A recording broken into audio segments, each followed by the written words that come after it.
नमस्कार, स्वागत है आपका एबीपी गंगा में। मैं हूं अवधेश और हम शुरुआत करते हैं खास कार्यक्रम मुद्दे की बात की। और आज बात सबसे पहले 22 के चुनावी हथियार की, वोट का गुरिल्ला वॉर की, क्योंकि एक दूसरे का खेल खराब करने के लिए प्रदेश में शह और मात का खेल जारी है। और अब अखिलेश यादव का खेल खराब करने के लिए योगी ने यादव को अपना हथियार बना लिया है। और अब सवाल बड़ा है कि क्या जिस 10% वोट बैंक को अखिलेश अपनी सबसे बड़ी ताकत समझ रहे हैं, कहीं वो उनकी सबसे बड़ी कमजोरी तो नहीं है।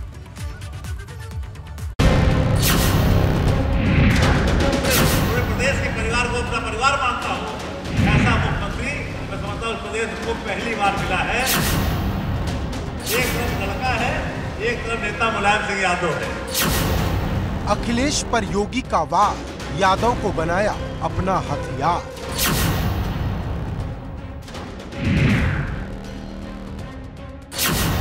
अखिलेश के खिलाफ भाजपा का कनपुरिया दांव। लड़का जब हो जाए तो बात को हट जाना चाहिए। 10% वोट पर कमल की नजर, क्या 22 में होगा साइकिल पर असर?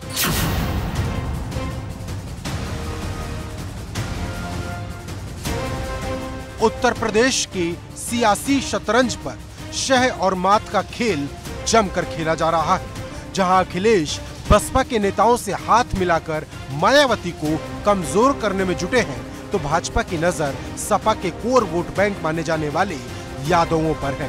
क्योंकि जिस कानपुर से अखिलेश ने अपनी विजय यात्रा शुरू कर यूपी का चुनावी शंखनाद किया, अब उसी कानपुर में अखिलेश के खिलाफ भाजपा ने एक बड़ा चक्रव्यूह रच दिया है। क्योंकि सपा के संस्थापक सदस्यों में रहे चौधरी हरमोहन सिंह यादव के जन्म शताब्दी समारोह में डिप्टी सीएम दिनेश शर्मा और भाजपा अध्यक्ष स्वतंत्र देव सिंह की मौजूदगी ने साफ कर दिया कि भाजपा सपा की सबसे बड़ी ताकत को अपनी तरफ मिलाकर अखिलेश की मुश्किल बढ़ाने की तैयारी में लगी है।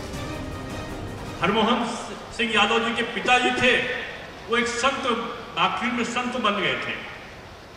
उनका सम्मान हरमोहन सिंह यादव जी ने किया और हरमोहन सिंह यादव जी का सम्मान चौधरी सुखराम जी ने किया और आज चौधरी सुखराम जी का सम्मान मोहित यादव जी कर रहे हैं। यानी यादव परिवार में अपने पूर्वजों का सम्मान करने की परंपरा है। और किसी भी यादव महासभा के लोगों को देखना है तो इस समाज से, इस परिवार से आकर सीखे।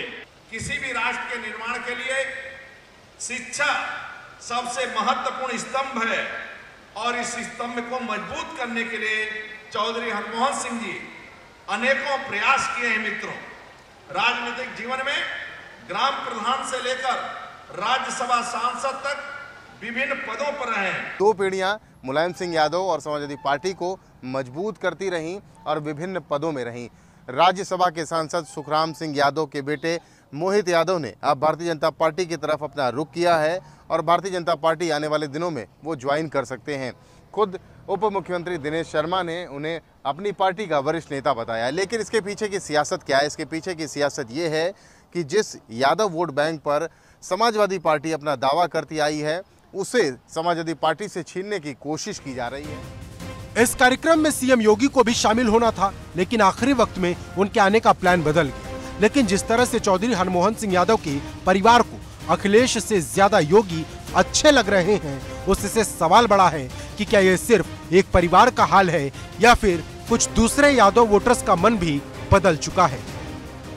योगी जी के बारे में कहना चाहूंगा, ऐसा मुख्यमंत्री मैंने शायद जीवन में कभी न देखा होगा जिसका कोई परिवार ही नहीं और सब परिवार पूरा परिवार है। कहने कोई परिवार नहीं, तो समझने पूरा परिवार उसका परिवार है। जो हर पूरे प्रदेश के परिवार को अपना परिवार मानता हो, ऐसा मुख्यमंत्री मैं समझता हूँ प्रदेश को पहली बार मिला है। एक तरफ नेता मुलायम सिंह यादव है। हम जहाँ तक मुलायम सिंह यादव का प्रश्न है, जब तक मुलायम सिंह है, हम समाजवादी पार्टी मुलायम सिंह के कहने से नहीं, बिना उनके कहे नहीं छोड़ सकते। जब तक कहेंगे उसी पार्टी में रहेंगे। मुद्दे की बात यह है कि जिस 10% यादव वोट को समाजवादी पार्टी अपनी सबसे बड़ी ताकत मानती रही है, अगर उसमें टूट होगी तो सवाल गंभीर है। क्योंकि सुखराम सिंह यादव मुलायम सिंह यादव के साथ तो आखिरी वक्त तक रहने की बात करते हैं, लेकिन कहीं भी अखिलेश की बात नहीं करते। हाल ही में कुछ ऐसी ही बात शिवपाल यादव ने भी की थी। हाँ बिल्कुल आशीर्वाद। अभी हम गए थे 6-7 दिन पहले मैंने नेताजी को सब परिस्थितियों को बताया है। उन्होंने भी आश्वासन दिया है, कहा भी है, कहा मैं अखिलेश से बात करेंगे, अगर नहीं मानता है तो हम तुम्हारा प्रचार करेंगे। अब बड़ा सवाल यह है कि क्या सुखराम यादव का परिवार और शिवपाल यादव अखिलेश को चुनौती दे रहे हैं, जिसका फायदा भाजपा उठाने की कोशिश में लगी है। मतलब एकदम साफ है कि अखिलेश के खिलाफ यादव को ही हथियार बनाकर भाजपा 2022 की जंग से पहले एक चक्रव्यूह तैयार करने की कोशिश में है। अब अखिलेश भाजपा के कनपुरिया दांव का क्या जवाब देते हैं, ये देखना होगा। कानपुर से रतीश त्रिवेदी, एबीपी गंगा। और अब बात किचन वाले बवाल की, साइकिल की सिलेंडर चाल की, क्योंकि जहां भाजपा यादव वोट में सेंधमारी कर रही है, वहीं बढ़ती हुई महंगाई पर अखिलेश यादव भाजपा को घेर रहे हैं। सोमवार को विधानसभा के बाहर सपा ने सिलेंडर के कटआउट लगाकर प्रदर्शन किए, तो अखिलेश ने भी ट्वीट कर साफ कर दिया कि आज महंगाई से गरीब जनता परेशान है, 22 में भाजपा को मुश्किल होगी।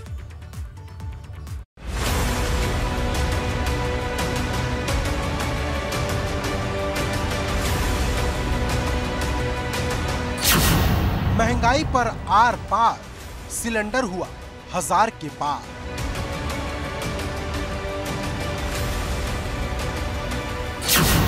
अखिलेश का ऐलान, 22 में होगा महासंग्राम।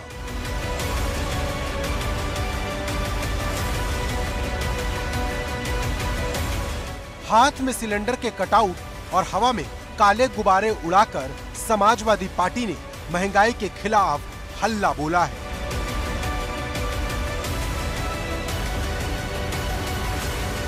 और एक दिन के विशेष सत्र से पहले देखिए किस तरीके से समाजवादी पार्टी पूरे महंगाई से देश त्रास कर रहा है। महंगाई और उत्तर प्रदेश आज पूरी तरह से बर्बाद कर दिया योगी के राज ने। लगातार गैस के दाम, डीजल के दाम, पेट्रोल के दाम, बेरोजगारी बढ़ रही है। भारतीय जनता पार्टी की सरकार में मुख्य मुद्दा महंगाई था। 10 पैसा भी बढ़ता था, इनके नेता सड़क पे आ जाते थे, गाना बनाए थे, सखी सैया तो बहुत कमाते हैं, महंगाई डाइन खाए जाते हैं। आज इनकी डाइन मौसी बन गई है। महंगाई गरीब आदमी का आम मुद्दा है। विधानसभा के बाहर समाजवादी पार्टी के कार्यकर्ता कमर तोड़ महंगाई के खिलाफ बिगुल बजा रहे थे, तो सपा के मुखिया अखिलेश यादव ट्वीट के जरिए भाजपा की मुश्किलें बढ़ा रहे थे। अखिलेश यादव ने एक के बाद एक 2 ट्वीट किए, जिसमें से एक में अखिलेश ने लिखा कि 1000 का सिलेंडर अभी गरीब पर भारी पड़ रहा है, लेकिन 22 में भाजपा पर भारी पड़ेगा। आसमान छूते सिलेंडर के दामों ने रसोई का पूरा जायका खराब कर दिया है, जिसको लेकर विपक्ष हमलावर है। कांग्रेस महासचिव प्रियंका गांधी भी पेट्रोल डीजल के बढ़ते दामों को लेकर लगातार हमलावर हैं। सोमवार को एक दिन के बुलाए विशेष सत्र में भी महंगाई की आवाज जमकर सुनाई दी। विशेष सत्र काहे को विशेष सत्र? या तो इसको कल परसों तक बढ़ाइए या पुनः एक विशेष सत्र बढ़ाइए। गरीबी, बेरोजगारी, भ्रष्टाचार, किसानों के दमन पर महंगाई, इस पर चर्चा हो इस सदन में, सारे सदस्य हिस्सा लें। हाईटेक हो चुके मुद्दों के बीच महंगाई का मुद्दा कोई नया नहीं है, क्योंकि हर चुनाव में कहीं न कहीं महंगाई का जिक्र जरूर होता है। लेकिन कभी महंगाई खत्म नहीं हुई, तो बड़ा सवाल यह है कि क्या महंगाई आने वाले चुनाव में खत्म हो जाएगी, या फिर महंगाई का इस्तेमाल सिर्फ उस अस्त्र की तरह किया जाएगा जो सिर्फ चुनाव में याद आता है, लेकिन कभी महंगाई को खत्म नहीं कर पाता। लखनऊ से अनुभव शुक्ला के साथ bureau report, ABP Ganga.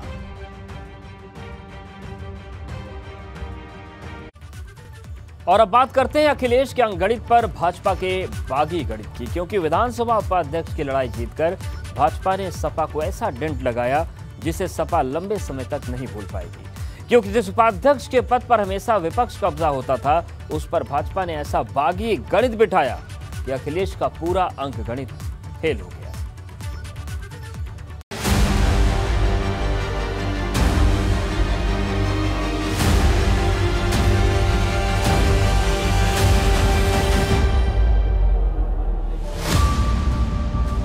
Speaker की लड़ाई, विधानसभा की चढ़ाई। भाजपा के समर्थन से बना विधानसभा का उपाध्यक्ष, विपक्ष ने रखा अपना पक्ष।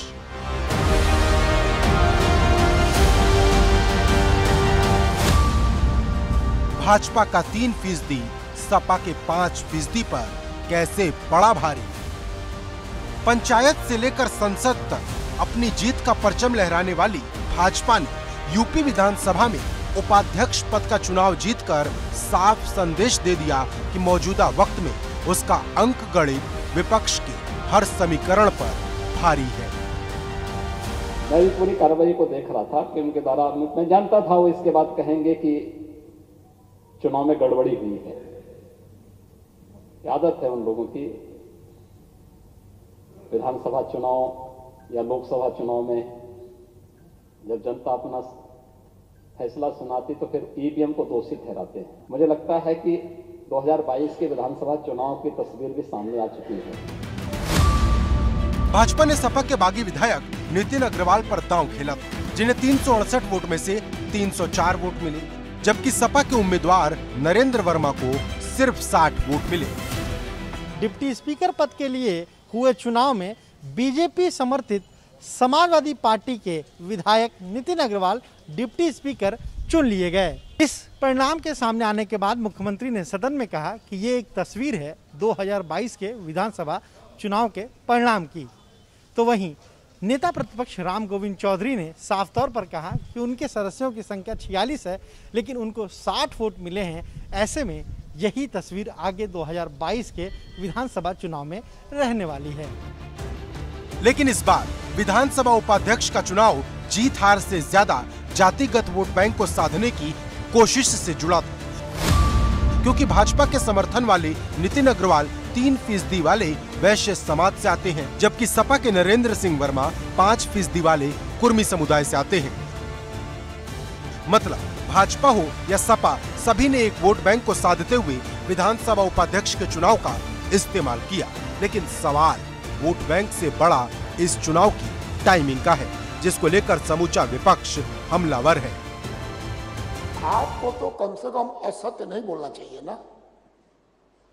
कभी भी, चाहे आप माननीय मुख्यमंत्री जी, चाहे नेता सदन जी, चाहे माननीय संसदीय कार्य मंत्री जी, चाहे माननीय अध्यक्ष जी, कभी विपक्ष से कभी न लिखित, न मौखिक, न फोन से कभी भी नहीं कहा है कि उपाध्यक्ष के चुनाव होना है, जबकि विपक्ष ने कई बार मांग भी किया कि उपाध्यक्ष का जो पद होता है उस पे जो उम्मीदवार होता है वो विपक्ष के जो सबसे बड़ा दल होता है, और विपक्ष के सबसे बातचीत करके एक उम्मीदवार का चयन किया जाता है।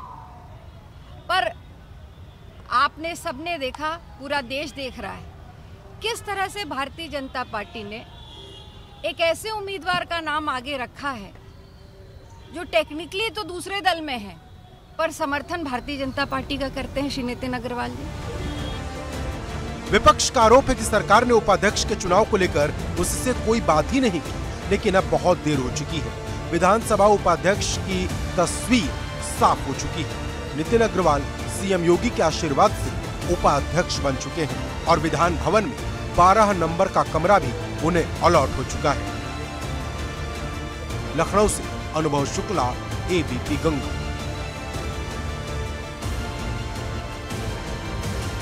और चलिए अब बात करते हैं किसानों की तीसरी कसम की, क्योंकि लखीमपुर हिंसा का दर्द अभी भी कम नहीं हुआ है। किसानों ने केंद्रीय मंत्री अजय कुमार टेनी के इस्तीफे की मांग को लेकर देश भर में रेल रोको आंदोलन किया और शहर शहर चक्का जाम कर दिया। लेकिन सवाल बड़ा है कि क्या इससे किसानों का दर्द कम होगा, क्योंकि केंद्रीय मंत्री संजीव बालियान ने साफ कर दिया है कि अजय मिश्रा टेनी का इस्तीफा नहीं होगा। जब तक अजय टेनी गिरफ्तार नहीं होता ये आंदोलन जारी रहेंगे, इस तरह के प्रोग्राम होते रहेंगे। किसानों ने भरी हुंकार, लखीमपुर हिंसा पर घमासान, शहर शहर चक्का जाम, रेल रोककर दिखाई ताकत। सुबह 10 बजे से लेकर शाम 4 बजे तक थम गए शहर के शहर।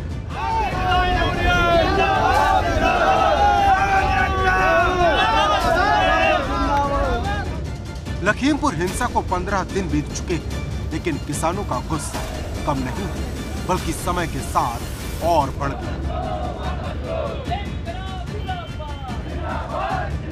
इसकी गवाही दे रही हैं अलग अलग शहरों से आई ये तस्वीरें कि कैसे रेल रोककर किसानों ने साफ संदेश दे दिया कि जब तक उनकी मांगे नहीं मानी जाएंगी वो चुप बैठने वाले बिल्कुल नहीं। जब तक अजय टेनी गिरफ्तार नहीं होता ये आंदोलन जारी रहेंगे, इस तरह के प्रोग्राम होते रहेंगे, मीटिंगें होती रहेंगी। जो किसानों के मुद्दे हैं उन मुद्दे पे अजय टेनी की गिरफ्तारी, उनकी बर्खास्तगी भी इस इशू के साथ में जुड़ जाएगी। आपको बता दें कि किसानों की 3 मांगे, पहली केंद्रीय मंत्री अजय मिश्र उर्फ टेनी का इस्तीफा, दूसरी तीनों कृषि कानून रद्द किए जाएं और तीसरी MSP तय हो।